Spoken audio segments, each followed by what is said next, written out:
obispo don Raúl Vera, buenas tardes. Le agradezco que esté aquí en esta casa de estudios, la Universidad Marista de Guadalajara.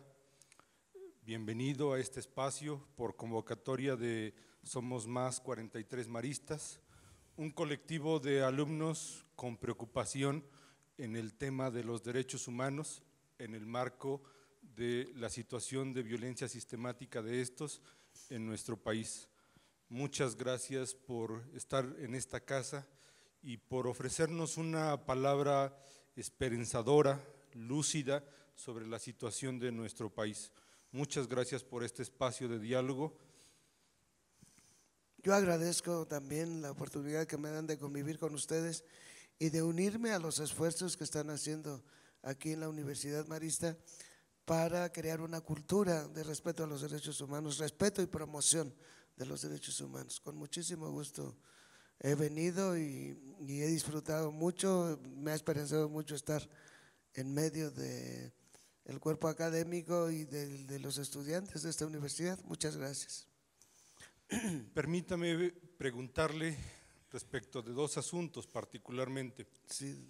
Lo primero, a una institución, a una universidad como esta, le resultan importantes figuras como usted, pero algo que nos parece relevante es justamente que usted nos ha permitido mirarlo desde la cercanía. No, para nosotros, usted no es un obispo lejano, sino justamente cercano.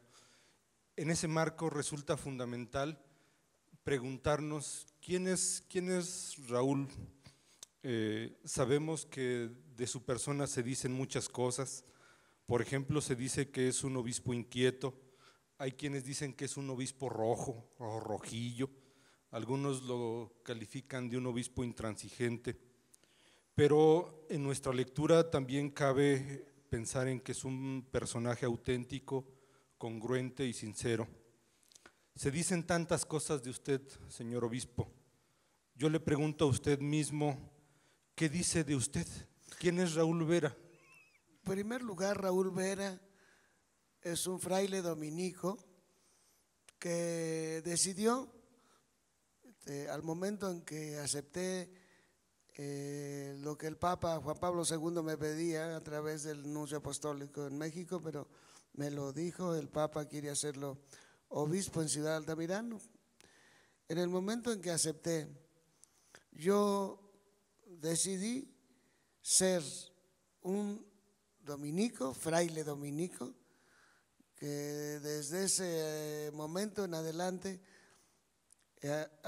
ofrecía mi servicio a la iglesia y al mundo, no solamente a la iglesia así cerrada, sino la iglesia que está por el mundo, la iglesia que está por la sociedad, la iglesia que está por la causa de Jesús, que es la vida plena para todos los hijos de Dios en esta tierra.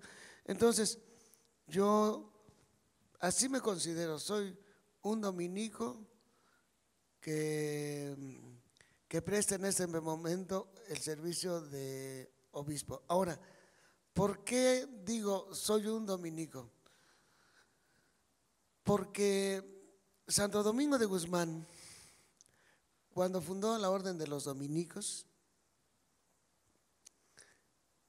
lo hizo por el bien de la humanidad, por el bien de la sociedad de su tiempo. Él notaba que la iglesia estaba rebasada por los cambios que en ese momento se daban en el mundo de su tiempo, especialmente en el ambiente que era predominantemente europeo, en el que se movía el canónigo hasta ese momento, Domingo, y que fundó una orden llamada de predicadores para que la iglesia pudiera enfrentar los cambios que en ese momento se daban en el mundo en el que él le tocaba vivir. ¿Y cuáles eran esos cambios? Pues era que la sociedad feudal pasaba a ser, que era eminentemente rural, pasaba a ser una sociedad urbana con una organización diferente. Empezaban a emerger las universidades, de donde ya salía una crítica hacia las monarquías, ya salía una crítica hacia el modelo social de su tiempo. También la iglesia estaba sujeta al escrutinio de los grupos que criticaban su riqueza, que criticaban su acomodamiento, que eran los grupos que en ese momento se consideraban heréticos, porque eran los cátaros y los albigenses. Entonces, Santo Domingo tenía bien claro que Dios fundó a la iglesia para el servicio del mundo y para el ordenamiento de la vida de la sociedad, para el ordenamiento de la vida en el mundo, de acuerdo a las características del proyecto que Dios determinó para el mundo cuando lo creó y se lo entregó al hombre para que administrara, como dice el libro de la sabiduría en el capítulo 9, que Dios le entregó el hombre al mundo para que lo administrara con santidad y justicia y rectitud de corazón. Entonces, es en ese sentido en el que yo remarco que mi vocación dominica está a la base de mi servicio apostólico a la iglesia y al mundo desde mi condición de obispo, porque no entiendo a la iglesia autorreferencial, no entiendo a una iglesia encerrada en sí misma. Yo entiendo a la iglesia al servicio del mundo, abierta en el diálogo con el mundo. Y esta es la decisión definitiva que tomó el Concilio Vaticano II. Muchas gracias. Lo que usted nos dice nos permite entender al obispo, al pastor. Hay muchas cosas que se saben de usted. Sabemos que fue obispo de Ciudad Altamirano, que fue obispo en nada menos que San Cristóbal de las Casas con don Samuel Ruiz. Sabemos que ahora es obispo de Saltillo. Hay mucha información sobre usted. Sabemos que es de Acámbaro. De don Raúl hay mucha información sobre su persona. Casi podría afirmar que toda la semana o casi todos los días hay una nota sobre su persona en los medios. ¿Qué nos puede decir de usted que no esté dicho? Con seguridad hay algún acontecimiento o alguna persona que son parteaguas en la configuración de su persona. ¿Qué nos dice de Raúl Vera la persona? Bueno, primero no ando siguiendo lo que de mí dicen, porque pues yo acabaría deprimido. No es verdad. No, en el sentido que yo no sé qué no han dicho. Bien, yo creo que un elemento significativo en mi vida fue haber tenido en mi infancia una influencia paterna y materna que tenía que ver con el estar en contacto con un mundo más amplio que mi propio barrio, que mi propia familia para empezar, y que mi propio barrio, y que el contexto en el que yo me movía. ¿Por qué digo esto? Porque en mi casa, porque mi papá era corresponsal de un periódico nacional que era el Universal. Llegaba Diario Nacional todos los días y a mi casa entraban noticias del mundo porque mi madre era aficionada a escuchar la información que desde distintas partes del mundo daban las emisoras en onda corta que tenían resúmenes noticiosos que tenían que ver con su país, pero con otros acontecimientos mundiales. De media hora. Entonces mi mamá ya tenía vamos a decir, su agenda de emisoras internacionales a partir de las 3 de la tarde hasta las 7, 8 de la noche. Entonces, de mi madre yo escuchaba siempre comentarios de algo de lo que estaba pasando más allá de mi pueblo Acámbaro, más allá de México. Y no digo más allá de México en cuanto a América Latina y Norteamérica, sino también más allá del mundo, porque mi mamá escuchaba emisoras también europeas, era predominantemente, y había, por supuesto, estaba La Voz de América. Entonces, eso yo ahora lo veo, influyó en mí de una manera muy importante, porque yo empecé a ver la estructura del mundo desde muy pequeño, que el mundo, y que además se gestaba con la influencia de muchos factores. Eso fue una cosa que en mi vida influyó mucho. Y otra cosa que también influyó mucho en mi formación fue el haber entendido la relación entre el bien y el mal en el mundo, la relación de lo justo y lo injusto en el mundo, como una causalidad, como efecto causal, vamos a decirlo más correctamente, de una organización social justa o una organización injusta, una organización social honesta y una organización social plagada por intereses muy particulares que no obedecían al interés de la comunidad social. Entonces, yo aprendí a entender que el mal y el bien venían de una buena organización estructural en todos los órdenes, político, económico, cultural, buena, o de una organización defectuosa y deficiente, plagada de intereses mezquinos, en donde prevalecería la injusticia y prevalecería la impunidad y el abandono social de muchos sectores. Entonces, esto es para mí, yo creo que esos dos aspectos, el ver de una manera amplia mi vida, no en un lugar pequeño, sino en un lugar amplio, y luego entender que los efectos que una estructura social bien hecha, con criterios de justicia y de ética, y una sociedad construida desde una estructuración política perversa, una estructuración política económica abusiva, pues daban como resultado el que hubiera paz, hubiera un camino expedito hacia el progreso de todos y el bienestar de todos, o bien un estancamiento y un retroceso marcado. O sea, son dos aspectos que yo entiendo ahora que se conjuntaron, que yo aprendiera a ver el mundo ampliamente y que aprendiera a ver que ese mundo se estructuraba bien o mal, y que eso permitía el bienestar o permitía también la injusticia, el retraso, la pobreza, la desigualdad.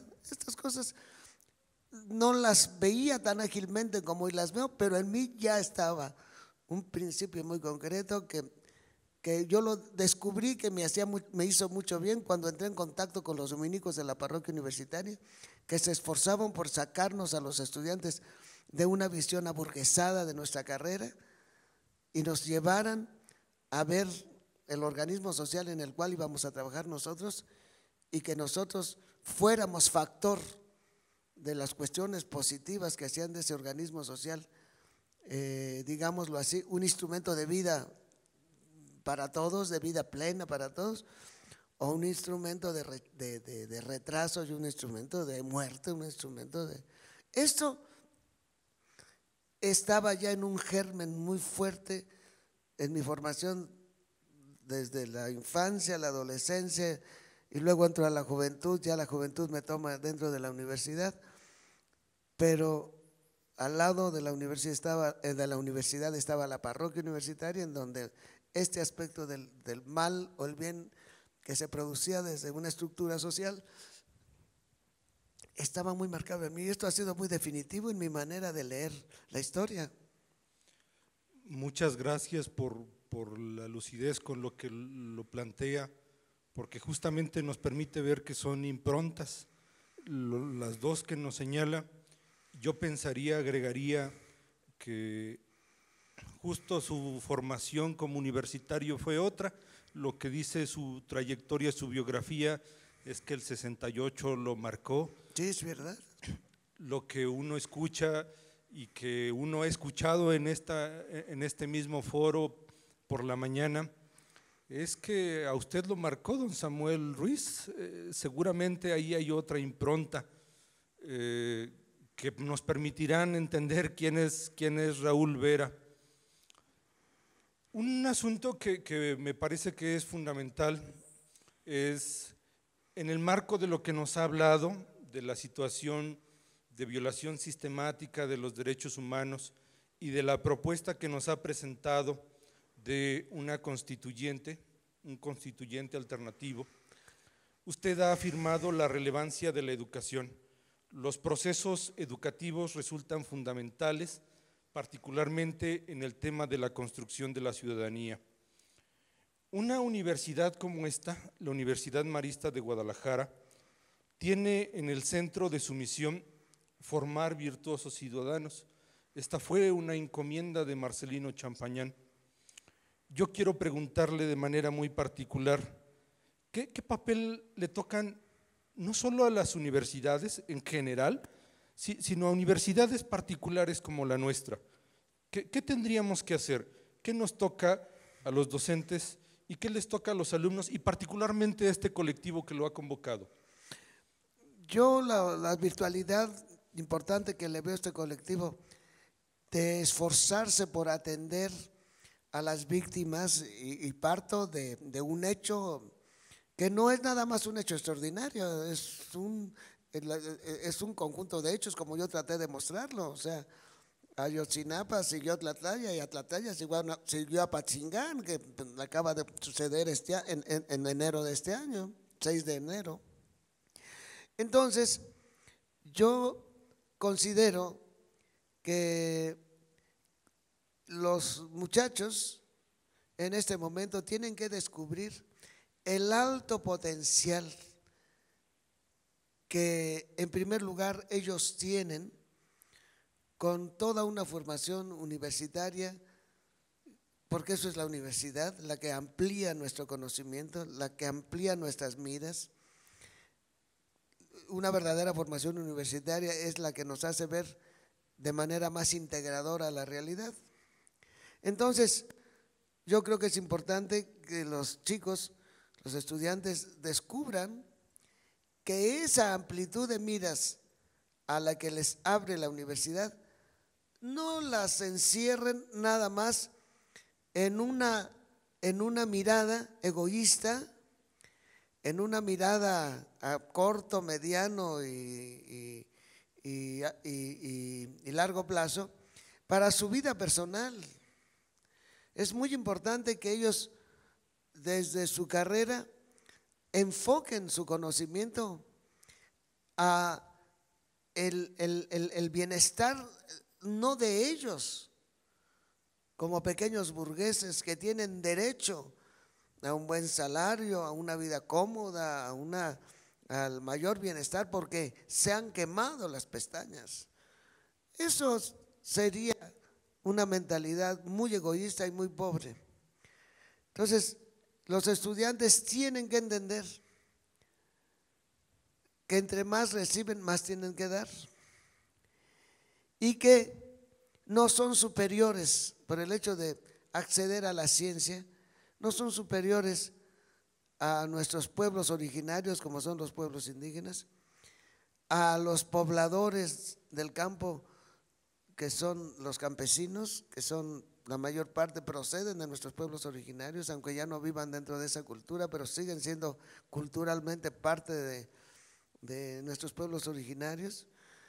Entonces, que ellos consideren la sabiduría que hay en esos pobladores del mundo y pobladores de México y que nunca ellos piensen de manera, repito, unívoca y egoísta y totalmente insensibilizada y poco humana. No, ellos tienen que integrar y se ven obligados porque más han recibido, deben integrar a ese camino de progreso que piensan para ellos mismos o para ellas mismas, deben integrar a toda la población con la que están obligados a a compartir lo que ellos tienen para el bienestar general, que se quiten de la cabeza la visión de éxito que hoy les da el mundo económico, el proyecto globalizado de la economía, en donde todo lo basan en la competitividad, todo lo basan en el éxito que ante el enemigo comercial que tengo enfrente yo voy a alcanzar. De ninguna manera finquen su vida en bases tan falsas, porque precisamente ese afán de ganancia, ese afán de riqueza, ese afán de lujo y ese afán de poder que caracterizan al libre mercado, que caracterizan al sistema económico mundial, que parte de una nueva visión del capitalismo liberal, potenciada ya de muchas maneras, que se le llama precisamente capitalismo neoliberal, que es aquel manejo del capital sin ninguna supervisión del Estado, sin ninguna obligación de compartir el dinero que se va haciendo con la colaboración de muchas personas, los empleados de la empresa, los obreros, los que desde su trabajo en el campo proveen de los alimentos a ellos mismos, a sus familias, a las familias de los empresarios, las familias de los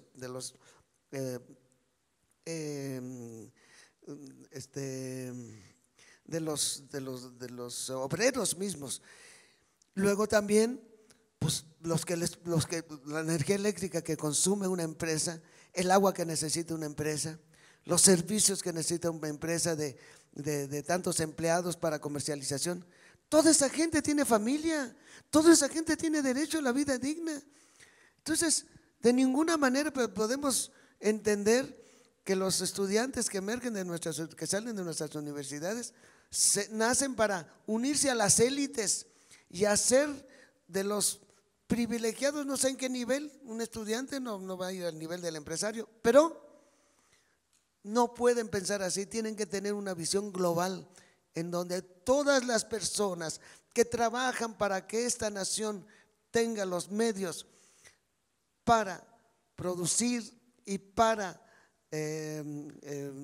mantener en una vida digna a sus ciudadanos, tienen los mismos derechos porque tienen la misma dignidad que cualquier otro. Entonces, esto es lo que a mí me gustaría que las universidades pudieran hacer como base. Y luego, ya en el proceso de refundación de nuestro país, sin duda tienen que intervenir y tienen que dar los instrumentos técnicos científicos, su experiencia en las distintas especialidades para poder articular nuestro país desde una nueva constitución, desde un nuevo congreso, desde una nueva manera de hacer política, desde una manera distinta de administrar los recursos de la tierra, desde una manera distinta de gobernar.